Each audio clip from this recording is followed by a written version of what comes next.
Hello everyone, in this video I'm going to walk you through on how to copy and paste website link. So if you want to copy a website link, here's a quick guide on how to do that. So the first thing you have to do is just open up your website. So for you to be able to copy this particular link to this website, you just have to tap on the HTTPS bar option. Then you can see that you have access to the link. The link is just going to open to you right forward as you see in this video. This is it here. Then from there you can just tap on the website link, then you can just copy the link. Once you copy the link, then you can just go to anywhere on any of your choice, maybe let's say your note. Then from there you can just paste in the link. Paste. You can see right here this message, instead of showing, it has an iPad test, which shows that this is a website. By the time you click on it, it will take you down to Apple.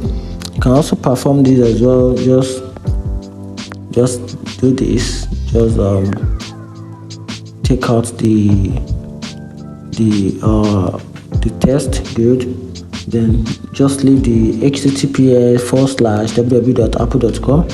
Just cut that as well. Just select all, then cut it.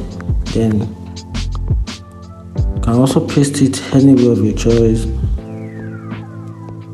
You can see, you can just paste it anywhere of your choice. Then it will also open your website for you, and that's how you can also copy the website link, copy and paste website link. You can also do the same thing to your email. If you want to share your email, just go to your email box, then copy the link, then paste it in your email, or probably you can share it like this from your mailbox right here.